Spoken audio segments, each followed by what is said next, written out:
जूली शाम के वक्त ऑफिस से घर जाने के लिए ऑटो का इंतज़ार कर रही थी। कुछ देर इंतज़ार करने के बाद जूली के एक ऑटो मिल गया और वो उसमें बैठ गई। तभी उसके साथ एक लड़का भी ऑटो में बैठ गया। जहाँ पर जूली को जाना था, उस लड़के को उससे कुछ ही दूर पर आगे जाना था। उस लड़के को देखते ही जूली समझ गई कि लड़का बहुत थका हुआ है। उस लड़के के कपड़े भी थोड़े गंदे थे।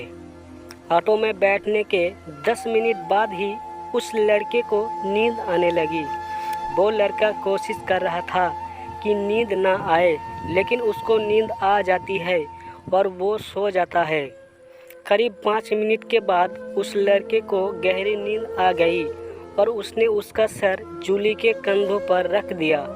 नींद इतनी गहरी थी कि उसको पता भी नहीं चला कि उसने उसका सर जूली के कंधों पर रख दिया।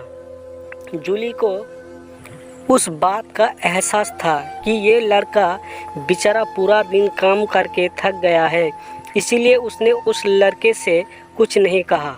5 मिनट के बाद रास्ता थोड़ा खराब आ गया और ऑटो थोड़ा उछलने लगा और एक झटका लगने से ही उस लड़के की नींद खुल गई।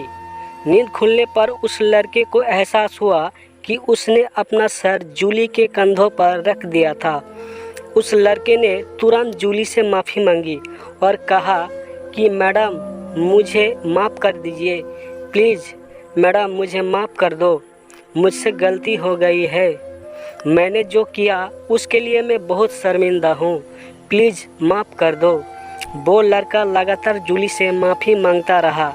जूली ने कहा, अरे इसमें इतना माफ़ी मांगने की कोई ज़रूरत नहीं है। मैंने देखा कि आप बहुत थके हुए थे। मैंने तो सिर्फ आपको 5 मिनट के लिए अपना कंधा दिया। इसमें माफ़ी मांगने की कोई ज़रूरत नहीं है।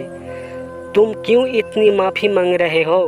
जूली की बात सुनकर उस लड़के ने राहत की सांस ली और कहा कि मैडम, आप बहुत अच्छे इंसान हो। लड़के ने जूली से ये भी कहा कि मैं डर गया था कि कहीं आप मुझे आवारा लड़का ना समझ ले। आपने तो इस बात का बिल्कुल बुरा भी नहीं माना।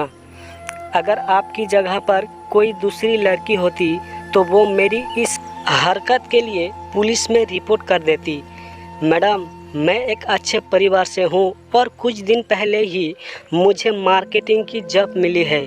मैं तो डर गया था कि आप मेरी इस हरकत के लिए पुलिस में रिपोर्ट कर देंगी और उसके बाद मेरा पूरा करियर ख़राब हो जाएगा। लड़के ने यह भी कहा कि इसके संबंधित मैंने सोशल मीडिया में बहुत सारे किस्से भी देखे हैं। मैं तो अब लड़कियों को देखकर ही डरता हूँ। उस लड़के की ये बात सुनकर जूली बहुत हैरान रह गई। हम भी ये बात सुनकर अनुमान लगा सकते हैं कि इस लड़के के दिल में कितना खौफ था। थोड़ा सोचो, अगर इस लड़के ने ये हरकत जूली के सिवा और किसी लड़की के साथ की होती तो क्या होता? वो लड़की आसानी से इस लड़के पर छेड़छाड़ का केस कर सकती और उसके बाद बड़ी आसानी से इस लड़के की पूरी लाइफ खराब हो जाती, या फिर वो इस जूली की तरह बात को अच्छे से समझती और केस नहीं करती। मैं सभी लड़कियों से यही कहना चाहूँगी कि सभी लड़के या फिर मर्द खराब नहीं होते हैं और वो हमारा फ़ायदा उठाना नहीं चाहते हैं। हो सकता है कि कुछ लड़के ऐसी मानसिकता वाले हो, लेकिन सभी ऐसे नहीं होते।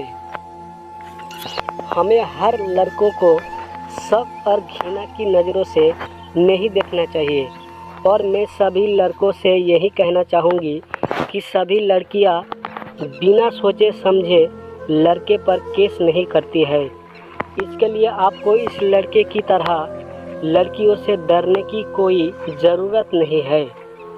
दोस्तों, अगर ये कहानी आपको अच्छी लगी हो तो वीडियो को लाइक एंड शेयर कीजिए और इसी तरह की कहानी और पढ़ने के लिए चैनल को भी सब्सक्राइब ज़रूर कीजिए। धन्यवाद।